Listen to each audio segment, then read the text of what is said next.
క్రమశిక్షణతో పాల్గొని కార్యక్రమానికి ఇంప్రూవ్ చేయవలసిందిగా గౌరవ ఎమ్మెల్సీ గారు తెలియజేస్తున్నారు. దయవచ్చి బయట ఉన్న వారందరూ కూడా కళ్యాణ మండపం లోపలికి రావాల్సిందిగా సవినయంగా పేరుపేట కోరుకుంటున్నాను.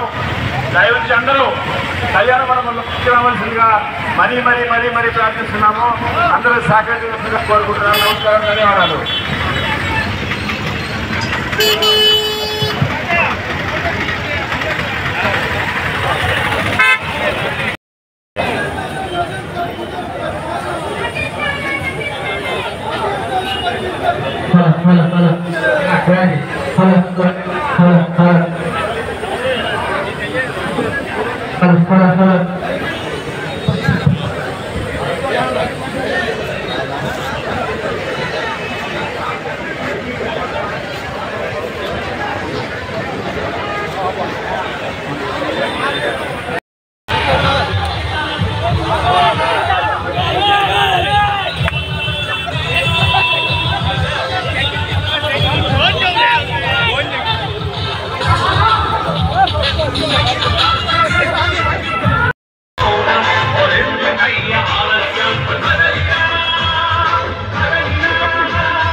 తప్పకోండమ్మా, కొంచెం తప్పకోండమ్మా.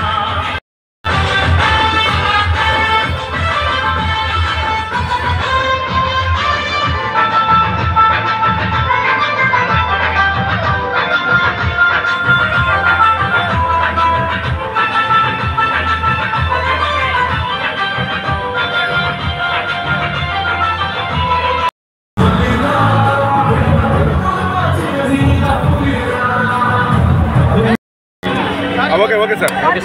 Okay sir. అందరికీ నమస్కారం. కూటమి ప్రభుత్వం అధికారంలో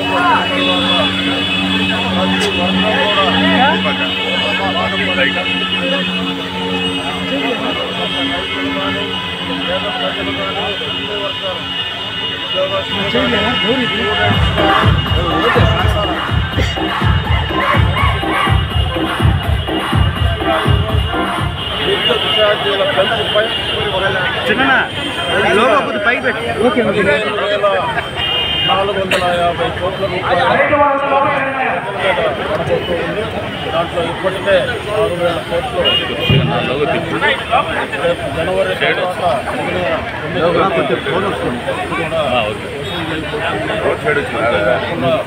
రాష్ట్రంలో ఎస్సీ ఎస్టీలకి 200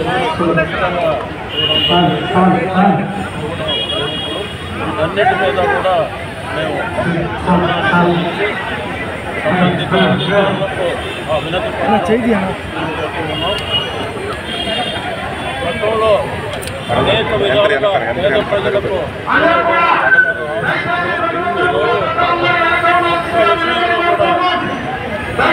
మనం చూస్తున్నదంతా కూడా ఒక రాష్ట్ర స్థాయి ప్రోగ్రాం కాదు, ఒక జిల్లా స్థాయి ప్రోగ్రాం కాదు, కేవలం ఒక నియోజకవర్గ స్థాయిలో ఉన్నటువంటి సామాన్యులంతా రోడ్డు మీద జల ప్రవాహం లాగా ఈరోజు రావడం కూడా జరిగింది. అంతా చూశారు.